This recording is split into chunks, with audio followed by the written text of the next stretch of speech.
Good evening. We're back with you with the Emma Curtis Hopkins movement.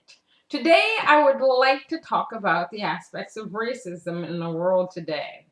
In the 21st century, there's so much racism, it's unbelievable. I can't even understand it.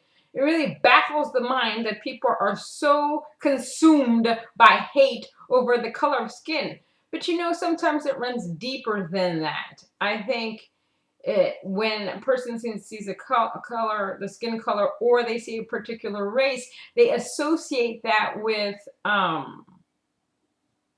particular stereotype. So they're thinking, well, the whole mass, the whole group is exactly the same as that one particular thing that that person does. And that is just a falsehood. Now, I wanted to talk about this because in the wake of the Paula Deen scandal, and the fact that she used the N word, she said she never used it. Then she said finally she had to admit that she has used it in the past. Now, her rationalization for using it is to say that, this is the way that she was brought up. That people just use the word. But even though she's been brought up to use the word, she knows the connotation, she knows the meaning, she knows the definition of the word. And, I actually accept her apology, but I have to give the networks a hand that have decided to drop her contract. You see, what Emma Curtis Hopkins teaches you is the power of words. So this is a prime example of how we should not use words, that we should use words that are only based in love, that are positive and not negative. In this case, you reap what you sow. Networks are dropping her. I mean, she still has a lot of fans that are angry that the Food Network dropped her. They cannot understand. They didn't give her a fair trial. But the woman used a word that is so derogatory at our time that, they just don't want to be associated with a person that uses that. What makes them think that she may not use it again? And she may not. But the thing is that people are not accepting negativity anymore. They are not tolerant of it anymore. Back in the day, if somebody used that word, they would have been okay with it. They'd have been, oh, okay. Not only Paula Deen, in the past couple of years, there are many celebrities that have used the N word out of anger, and then they come back and they apologize. Oh, I shouldn't have done that. But you know what? What's interesting about the fact that they use it is that deep down within them, they have a hatred for that race. There is something within them that has something deep down that they're holding on to. This is what I believe. Now, the N word nowadays, some of the minorities that are out there think that they can use it at will. You have all races actually using it. The younger generation uses it towards one another as a way of brotherhood. They say they've desensitized it, but that is an untruth. That is, I don't care how you try to use the word has its meaning. You cannot desensitize it. You can act like you have, but you haven't. This word is actually in the dictionary.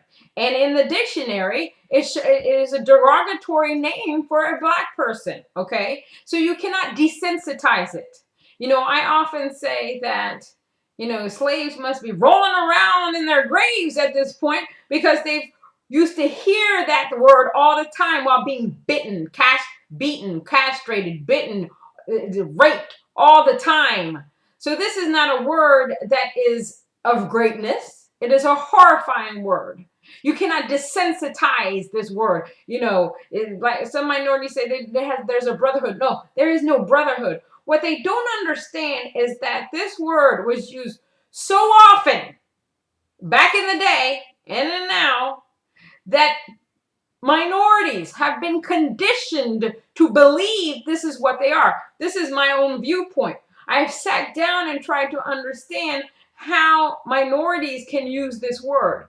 It is not a word that I use whatsoever because I will never be conditioned to ever believe that I could be such a word, such a demeaning word in this lifetime.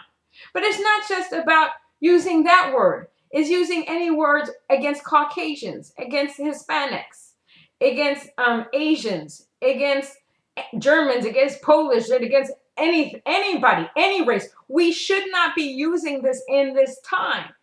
What's interesting, in our 21st century time, I went out with a friend today at dinner.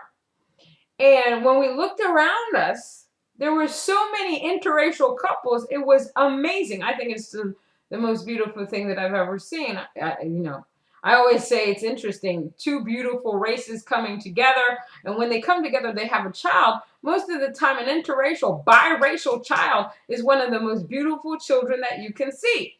Because the two are coming together. The two perfect races, or not, they're not the two perfect races, but one of the two beautiful races coming together. All the races on this earth are perfect and wonderful because they come from God. But we, at this 21st century, we've got to stop using these words that negate other people, negate somebody's race.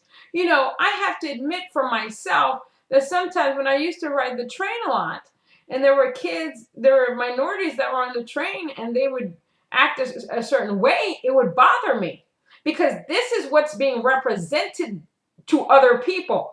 I mean, they would yell, they would curse, they would do this, they would do that.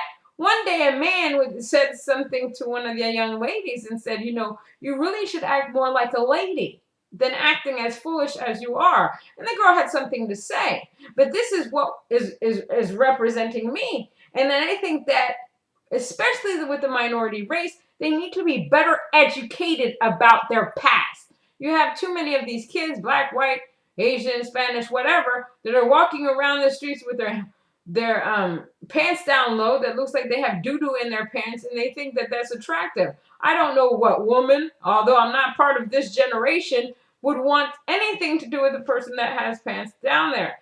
They don't understand.